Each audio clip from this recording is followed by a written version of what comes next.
acompañarnos en Semana Política, una que comienza tras un sistema frontal que dejó, ojo, a más de 3.000 personas aisladas. Bueno, el gobierno prepara esta semana ya para ingresar la próxima, un proyecto que haga obligatoria la evacuación en caso de que así lo ordenen las autoridades.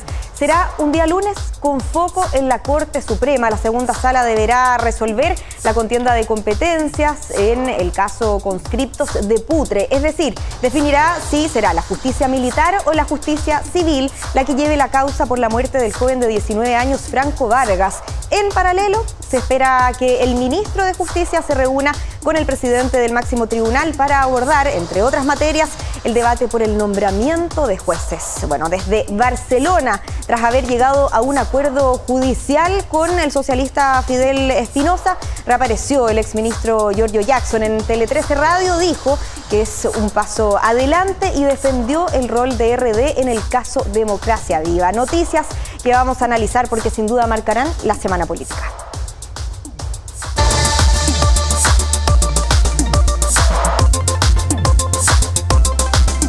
Tiene la palabra para hablar de este y otros temas el diputado del Partido Socialista, Raúl Leiva. ¿Cómo está, diputado? Muy bien, Beatriz. Gracias por estar con nosotros. En un día muy frío. En un día muy frío, semana distrital, y por eso hay varios temas sobre la mesa también. ¿Partamos? En la distrital se prepara lo que va a ser la próxima semana. El debate que viene. Ahora, partamos por lo que va a ser el debate que ya se está tomando la Corte Suprema. La semana pasada tuvimos un pleno extraordinario. En el día de hoy se reúne el ministro de Justicia con el presidente de la Corte Suprema por este debate que se ha instalado sobre si es que se debe cambiar o no el nombramiento de jueces a raíz de estos casos que para el INDH podría constituir tráfico de influencias. A su juicio, ¿debería modificarse el sistema de nombramiento de jueces?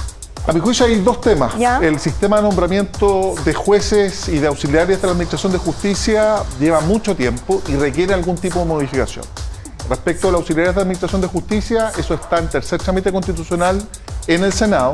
Y respecto al nombramiento de jueces, claramente hay que realizar una modificación y hay que sincerar y transparentar una problemática. Los sistemas de nombramiento en nuestro país son muy similares a los que existen en la mayoría de los países. Siempre se utiliza como referencia desde el punto de vista político o en análisis de los ministros de la Corte Suprema en Estados Unidos, que además son vitalicios. Aquí hay que transparentar algo que, mire, hay cosas que por sabidas se callan y por calladas se olvidan. Efectivamente, la asignación de jueces y de ministros de los altos tribunales de nuestro país tienen una composición mixta. Es la propia Corte Suprema quien establece una quina, una terna en su caso, luego el ministro de Justicia, el Ejecutivo, establece o prioriza un nombre y luego en el caso de los ministros de la Corte Suprema debe ser el Senado quien los nombre, vale decir, participan los tres poderes del Estado. Ahora, hay ciertas problemáticas, por cierto, y ahí es importante señalar el avance, por ejemplo, que tiene la regulación del lobby. Hoy día se encuentra en primer trámite constitucional en el Senado un proyecto de ley, un mensaje del Ejecutivo, que tiene por objeto que aquellas personas que han sido nominadas para poder acceder a alguno de estos cargos de ministro de Corte Suprema, por ejemplo, todas sus reuniones o todas sus vinculaciones o todos sus contactos se regulen a través del lobby. Y se transparente eso, que obviamente es de interés público. Respecto del eventual tráfico de influencia, yo tengo también una opinión personal. A ver, ¿cuál es su opinión? Muchas veces, desde el punto de vista coloquial, se entiende tráfico de influencias como la influencia, la recomendación, que alguien recomienda. Sin embargo, el 240 bis del Código Penal es meridianamente claro.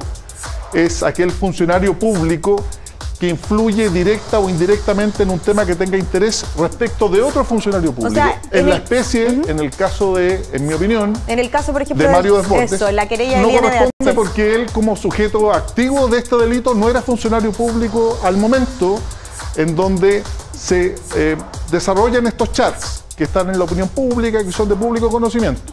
Sin perjuicio que es un tema de interés público que se debe transparentar. A mi juicio es una conducta absolutamente atípica y no tiene reproche penal.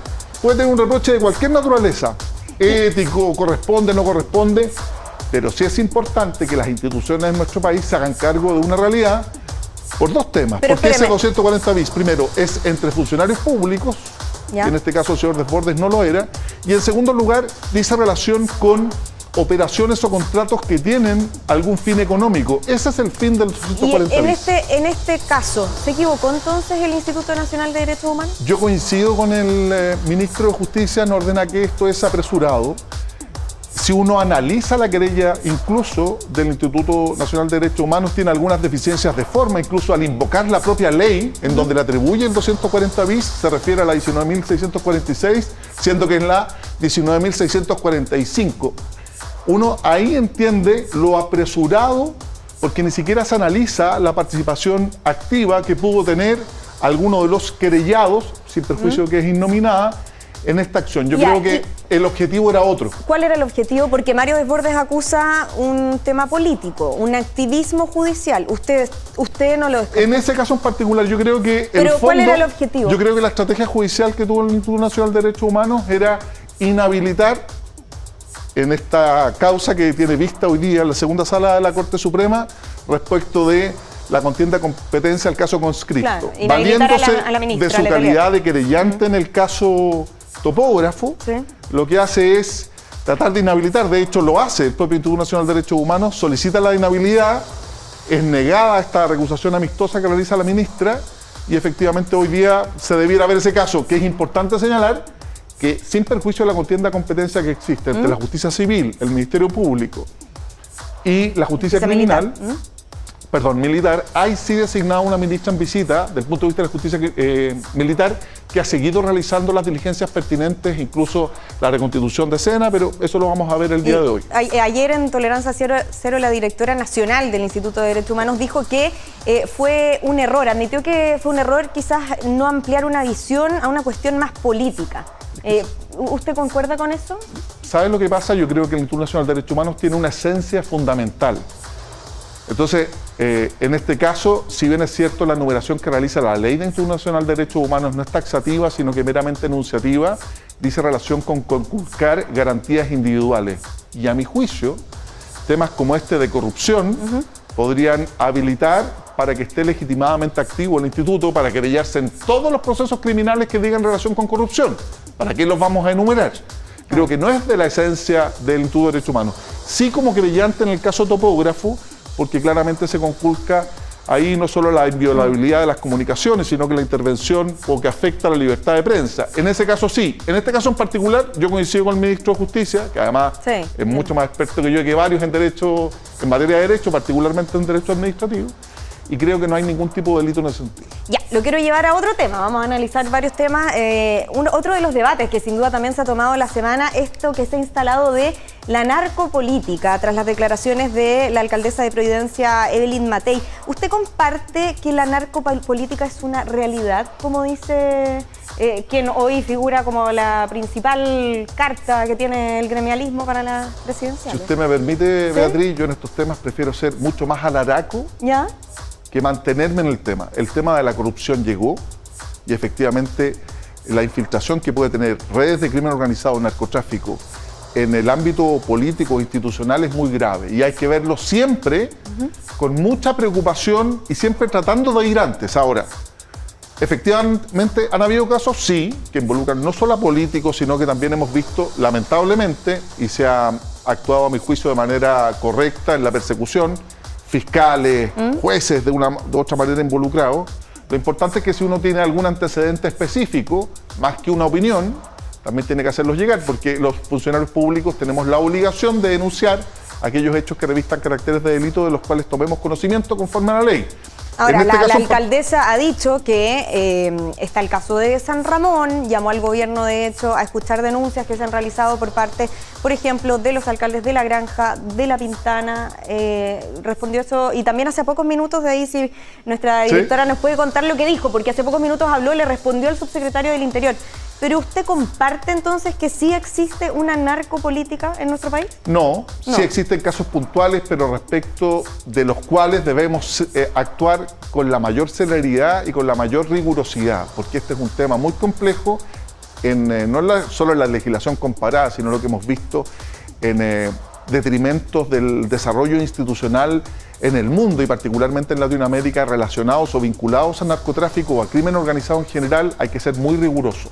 Ahora, Más allá de una opinión política, creo que la imputación específica de algún tipo de delito, que es un poco lo que se le emplaza a la alcaldesa Matei, es lo que ella tiene que clarificar, que es una opinión respecto de un sistema, más que tener algún antecedente específico respecto de alguna autoridad en particular que ha sido financiada o tiene alguna vinculación con el narcotráfico. En ese sentido yo trato de ser lo más riguroso posible, porque como Estado debemos actuar con todo contra la porosidad eventual que pueda tener nuestro sistema y todas nuestras instituciones respecto al crimen organizado. Perfecto. El tema del crimen organizado, la seguridad, sin duda es una de las tantas preocupaciones, pero hay otra preocupación que ha surgido en los últimos días y que tiene que ver con el alza en las cuentas de la luz. ¿Cómo evalúa usted la gestión que ha tenido el ministro de Energía para hacer frente a esta situación que más encima ocurre, recordemos, a puertas a las elecciones municipales? ¿Cómo evalúa la gestión y qué tanto les complica a ustedes esta situación? Lo que pasa, Beatriz, que hay dos formas de enfrentar los problemas. ¿Ya? Evadirlos o asumirlos. Lo que ha hecho el gobierno y particularmente el ministro de Energía es asumir una problemática que lleva por el congelamiento de las tarifas eléctricas, que incluso fue aprobado por la gran mayoría del Congreso Nacional en situaciones y condiciones muy complejas. Ya lleva casi 6.000 millones de dólares que están acumulados a razón de 3 millones de dólares diarios. Y lo que hace con esta ley 21.667 es sincerar o transparentar esta situación para que sea de manera escalonada, de una manera distinta. Las alzas que verían las y los vecinos de nuestro país sería superior al 150% de lo que actualmente pagan. ¿Qué es lo que hace esta ley, ya aprobada por el Congreso Nacional? Le entrega un subsidio o permite que casi el 90% de las familias tengan un aumento entre un 10 y un 20%. Sin embargo, es un problema respecto de aquellas familias que tienen una deuda de arrastre y eso se tiene que modificar. Y de hecho, como bancada del Partido Socialista, hemos presentado un proyecto de ley para subsanar esa problema. Y con esto cerrar corto, ¿les complica? Obviamente, los problemas siempre complican. Lo importante no es quedarse en el problema, sino con la solución. Y en este caso, el ministro Pardo y el gobierno ha sido muy responsable. Más fácil sería haber pateado este problema, decir que es un problema que no le corresponde a este gobierno, lo cual es cierto, que eventualmente lo solucione el siguiente gobierno. Pero aquí la responsabilidad que ha tenido el Estado y particularmente nuestro gobierno, yo creo que va en la forma en que deben abordarse los problemas. No evadir, no buscar excusas, sino que buscar soluciones, y eso es lo que ha hecho el ministro. Un tema que va a ser complejo, que hay que transparentarlo y sincerarlo con la ciudadanía. Son 5 años de congelamiento de tarifas eléctricas y le tocó a este gobierno. Pucha, sí, es una lata, es incómodo, pero hay que asumirlo y enfrentarlo con seriedad y responsabilidad. Perfecto. Diputado, le queremos agradecer por esta entrevista en Semana Política. Que esté muy bien. Hartos temas alcanzamos a conversar. Nosotros vamos a una breve pausa y ya regresamos, no se vayan. Muy pronto en Cultura 13, una de las rutas más increíbles del mundo. Desde Puerto Montt hasta Villa O'Higgins, 1.200 kilómetros a través de la mirada única de nuestro querido Claudio Iturra. Los paisajes más lindos del mundo. Un hermoso regalo de este grupo de viajeros para ustedes. En su último y sentido viaje. No, orgullosísimos de este país. Que se les infla el pecho cuando escuchen Chile, chiquillos. Cultura 13, la ruta de la Patagonia. El último viaje de Claudio. Este sábado, después de Tele 13, en exclusiva por el 13.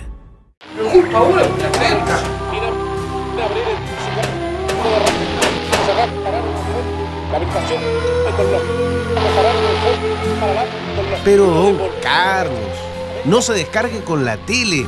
Mejor, descargue 13 Go. 13 Go, la única aplicación gratuita autorizada para transmitir los partidos de Chile en la Conmebol Copa América Estados Unidos 2024. 13 Go, descárgala gratis y sin registros desde tu smartphone, tablet o Smart TV. ¿Quieres alentar a la Roja? Descarga 13 Go. Es fundamental recibir un impulso inicial. Para creer en tus sueños, instituciones como World Café, como Santander, las necesitamos todos, no solamente los emprendedores. El hecho de tener un lugar adecuado permite que tú puedas tener reuniones, un espacio de trabajo que tenga todas las cosas necesarias para que se lleve a cabo de buena forma la reunión. A medida que el emprendimiento crece, también crecen las cosas que hay que hacer. Y todas estas oportunidades que te da el banco ayudan mucho a poder enfocarte en lo que realmente importa, que al final es hacer crecer tu emprendimiento. Soy Gloria David, fundadora de Té de Tetera. Soy Alejandra Werner, de Tu Saquito. Soy Nicolás Vega, de Monca, Chile. En World Café, Santander y Canal 13 queremos ayudarte a que todo Chile conozca tu emprendimiento. Ingresa a t13.cl/emprendedores World Café. Inscribe tu negocio y participa por aparecer en T13. Ven a World Café, el lugar donde todo comienza. Santander, tu banco. La Roja empató su primer partido, pero debe ir por más. Este martes se enfrenta al campeón del mundo en un partido lleno de historia. Chile versus Argentina, desde las 17 horas. Y lo verás por el 13, donde Chile se consagró 2 veces campeón de América. Con los relatos de Ignacio Valenzuela y los comentarios de Juan Cristóbal Guarelo. Conmebol Copa América Estados Unidos 2024. Chile versus Argentina, este martes, desde las 17 horas, por el 13 y 13 Go, el canal donde se ganan las copas. Jugamos con el corazón. En 13C tenemos importantes noticias. Hoy podemos decir con orgullo que somos el primer canal de televisión que midió la huella de carbono durante un año. Así es, lo hicimos junto a Carlo Cocina, Vive Sustentable. Gracias a esta iniciativa, el Ministerio del Medio Ambiente nos otorgó el sello de reconocimiento Huella Chile. Este es un gran hito que queremos compartir con ustedes y, por supuesto, seguir trabajando en una vida sustentable llena de motivantes desafíos para hacer de este un mundo mejor. Ahora somos Vive Sustentable por Carlo Cocina. Solo por 13C. Cultura con otros ojos.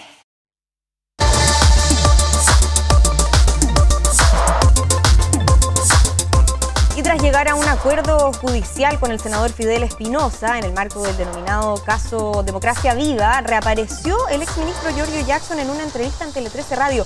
¿Qué fue lo que dijo? Se lo vamos a preguntar a Valentina Godoy, quien se encuentra en el Palacio de la Moneda. ¿Cómo estás, Vale? Buenos días.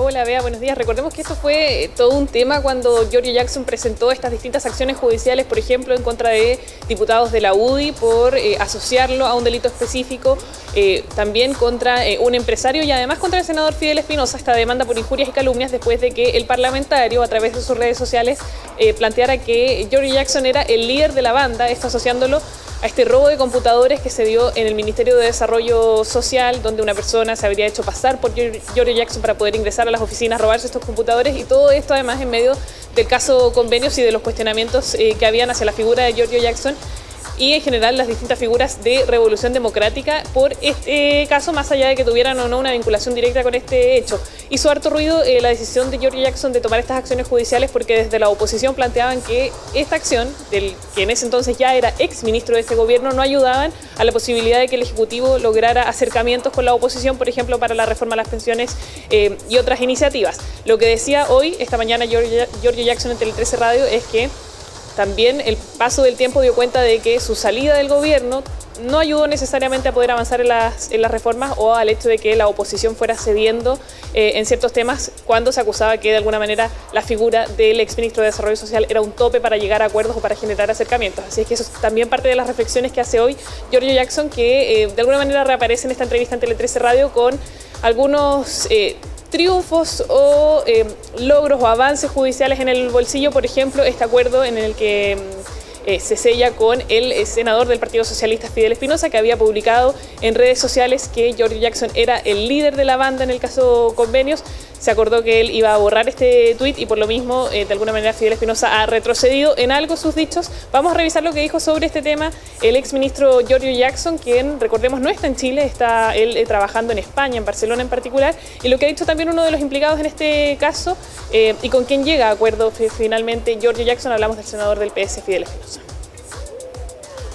Que se logró fue esclarecer mis dichos, o sea, que yo reconozca que utilicé palabras que no fueron las más adecuadas en su momento, en ese tuit en particular, que fue el que provocó la querella, que mi ánimo nunca fue injuriar, ¿no es cierto?, ni imputarle un delito a Giorgio Jackson, pero sí, yo desde ese punto de vista lo digo ante todo el país, eso no me mueve ni un poco de la crítica de fondo, que es que hubo una reacción tardía de parte de los líderes del Frente Amplio, de Revolución Democrática en particular, y por lo tanto mi rol de seguir investigando, de seguir siendo querellante, se mantiene intacto. Cuando inicié acciones legales, dije que lo único que quería era que se reconociera que había un daño absolutamente injustificado a mi honra con imputaciones falsas de delito. Nunca he tenido ningún problema con la crítica política, pero no todo vale, y la aclaratoria del senador reconoce el error en el que se me asocia un delito, lamenta el daño a mi honra y obviamente elimina el tuit. A un año de todo este revuelo, nadie ha aportado ni media prueba que me asocie a ningún tipo de no solo actividad ilícita, sino que involucramiento en las causas que están siendo investigadas. De algo que no se puede acusar a Revolución Democrática es que no se actuó con dureza y con firmeza en el mismo mes, o sea, a semanas de que se haya dado a conocer esto. Lo que resulta paradójico es que un parlamentario que pidió mi renuncia fue nada más ni nada menos que Mauricio Ojeda, el único que está siendo hoy día desaforado. Yo no vi con la misma dureza con la que se actuó conmigo a, por ejemplo, José Antonio Kast respecto a Mauricio Ojeda. Claro, y parte de las reflexiones de Giorgio Jackson, a un año él mismo decía de que estallara toda esta controversia, no solamente por las publicaciones del senador Fidel Espinosa, sino también, por ejemplo, por esta carta pública de la bancada de la UDI, donde también se le asociaba directamente a la comisión de delitos y al robo de estos computadores. Recordemos que por ahí también hubo una sanción para esos parlamentarios, en particular la Comisión de Ética optó por sancionar con una fracción de la dieta a estos diputados. Así es que han habido avances, decíamos que cierto logro judicial ha tenido Giorgio Jackson y es parte también de lo que él reflexionaba durante esta mañana en Tele 13 Radio, haciendo un balance positivo y aprovechando también de hacer un poco de análisis político de la situación actual del gobierno. Sabemos que Giorgio Jackson, además, más allá de que hoy no esté en Chile, es una figura que ha sido clave en la construcción y en la llegada del presidente Gabriel Boric aquí a la moneda. Su brazo derecho lo llaman muchos y por lo tanto era interesante también escuchar parte de sus reflexiones a un año también de haber dejado el Ejecutivo. Claro que sí, muy interesante y sobre todo porque por lo debatido, ¿cierto?, que ha sido el caso Democracia Viva. Ahora, Vale, hay otros casos que también se han tomado el debate, como por ejemplo el caso Topógrafo, el caso Audios, que ha dejado a la luz una serie de conversaciones, de filtraciones, por ejemplo, por parte de Ciperchile, que han sido publicadas y donde están en tela de juicio el nombramiento de jueces. Te quería preguntar si es que va a existir en el día de hoy algún encuentro, alguna reunión en ese sentido entre el ministro Cordero y el presidente de la Corte Suprema sobre este tema, para hablar de este tema. Sí, se ha confirmado ya que cerca de esta hora el ministro Luis Cordero, el ministro de Justicia, se va a reunir con el presidente de la Corte Suprema y obviamente uno de los temas que está sobre la mesa es la posibilidad de generar un cambio en el sistema de nombramiento de jueces. Cada cierto tiempo nosotros volvemos a hablar de este tema cuando surgen distintas polémicas, por ejemplo, cuando se conocieron algunos antecedentes del caso Audios, el caso Hermosilla, y a partir de lo que se ha ido conociendo con estas publicaciones de CIPER asociadas a este exministro de la Corte de Apelaciones de Santiago, que son estas conversaciones, por ejemplo, donde se nombra a distintos ministros de la Corte Suprema o a la pareja, por ejemplo, de la ministra Ángela Vivanco, como vínculos, por ejemplo, para avanzar en nombramientos de ministros de la Corte Suprema, del fiscal nacional, de notarios. Eso es parte de lo que se ha ido conociendo en estos chats, en el caso WhatsApp también, como se ha ido denominando, que ha obligado a la Corte Suprema a hacer una reflexión bien profunda. Son varios los plenos en los que los jueces se han reunido para abordar de qué manera van a enfrentar este tema, abriéndose, por ejemplo, incluso la posibilidad de reactivar la Comisión de Ética y también generando la posibilidad de que se arme una mesa de trabajo de los jueces también para poder aportar en este debate de cómo debiera ser el nombramiento de los jueces. El ministro de Justicia, Luis Cordero, ha dicho a propósito de distintos casos que estábamos acostumbrados quizás a un sistema donde no necesariamente se está haciendo algo ilegal, pero sí se generan cosas que hoy no son bien vistas y que deben ir modificándose y que posiblemente también deben quedar por escrito en una ley. Así es que sabemos que el ministro Luis Cordero se va a reunir durante esta jornada con el presidente de la Corte Suprema para analizar la posibilidad de estos cambios, cuando hay también varias cosas pasando en la Corte Suprema, por ejemplo, esta contienda de competencias que se tiene que resolver en el caso de Franco Vargas, la muerte del soldado en Putre. Así es que hay hartas cosas pasando particularmente aquí en el centro de Santiago. Claro que sí, y hartas propuestas también sobre la mesa que nos imaginamos que el gobierno ya está evaluando. Muchas gracias, Vale, por este completo informe y quedamos conectadas. Buenos días. Estamos en contacto, buen día. Bueno, y continúan las reacciones por las declaraciones de Evelyn Matei, quien señaló que hay evidencias de que hay políticos que se financian con platas del narco. El subsecretario del Interior, Manuel Monsalve, le pidió ordenar a su sector para levantar el secreto bancario y hace tan solo algunos minutos Matei pidió no seguir con esta polémica. Los detalles con Andrea Pino. Andrea, ¿cómo estás? Te escuchamos.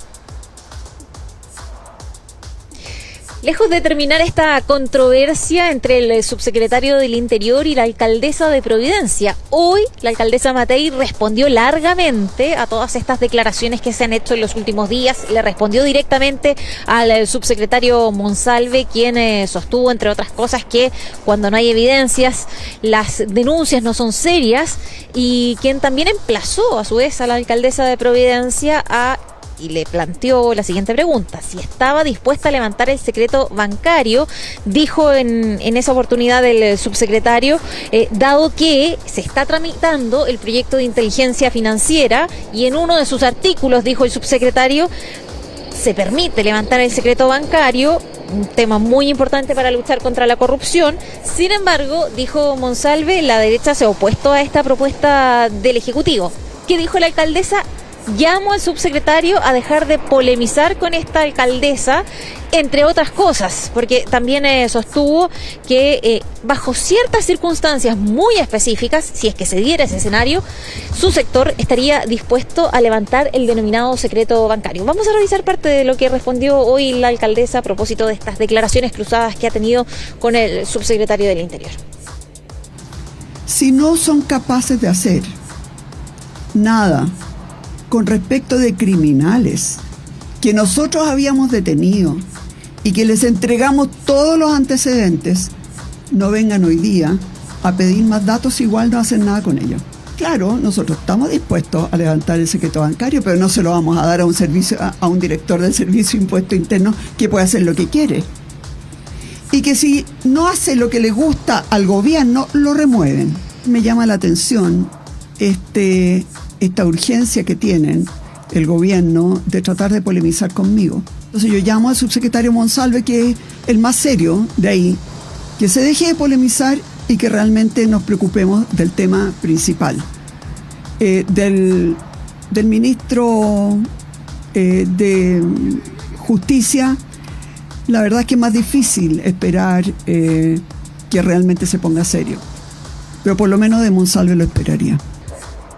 Un llamado a terminar con las polémicas que hace la alcaldesa de Providencia, pero parece muy difícil que no tengan eco estas declaraciones, porque lo que dice la alcaldesa Matei es que hace, por ejemplo, algún tiempo le llevaron antecedentes al subsecretario Monsalve sobre este grupo que ha perseguido el municipio, los denominados motochorros, personas que están identificadas, más de 70 integrantes que tendría ese grupo. Dice la alcaldesa, le entregamos todos los antecedentes al subsecretario y no han hecho nada. Entonces no pidan más datos si no van a hacer nada con ellos. Parte de esta extensa respuesta de la alcaldesa a las declaraciones que hizo en su momento el subsecretario Monsalve, respondiéndole también. Por eso lejos de terminar, parece esta polémica, esta controversia o declaraciones cruzadas entre la alcaldesa de Providencia y el subsecretario Monsalve. Nos despedimos. Que tengan una excelente jornada. Igualmente, Andrea. Bueno, vamos a ver qué es lo que responde el gobierno a estas declaraciones. Vamos a cambiar de tema porque el ministro de Energía, Diego Pardo, se refirió al alza del precio de la luz que comienza a regir desde el 1 de julio. Recordemos que los precios de las cuentas de la luz estaban congelados desde 2019. En entrevista con Mesa Central, el secretario de Estado explicó de qué se trata el subsidio que busca paliar este aumento en las cuentas de la luz. Al respecto, Pardo respondió a las críticas que apuntan a por qué el subsidio opera en octubre, en un año electoral. Los ajustes de este tipo tienen que hacerse igual, aunque haya elecciones de por medio, dijo, y agregó que no se puede seguir acumulando la deuda que ya alcanza 6.000 millones de dólares, es decir, un 2% del PIB. Dicha deuda se vio profundizada por la pandemia del coronavirus, dice también por la guerra de Rusia y Ucrania y el aumento del tipo de cambio. Parlamentarios de oposición, en tanto, impulsan una interpelación en contra del ministro de Energía. primer escalón son órdenes de magnitud que van entre el 15 y el 20% para el 90% de los clientes, que estos son clientes de menores de 350 kilovatios hora mes. Que somos todos nosotros en nuestra casa, ¿no? Así es. Ya. Y a su vez, digamos, hay otro escalón en octubre, otro escalón en enero, y de ahí en adelante se normaliza a escalones semestrales. Se ha acumulado una deuda de 6.000 millones de dólares que, para dar un orden de magnitud, si quisiéramos pagar en un año 6.000 millones de dólares, tendríamos que cerrar toda la educación pública. Decir que efectivamente el ministro hoy día se está exponiendo a una acusación constitucional, pero yo creo que el Congreso rápidamente va a aprobar una interpelación al ministro más que una acusación, para que el ministro le explique a los chilenos cómo vamos a hacer para que los sectores de clase media y los más empobrecidos no paguen el alza de una mala decisión, de una mala negociación que ha hecho el gobierno.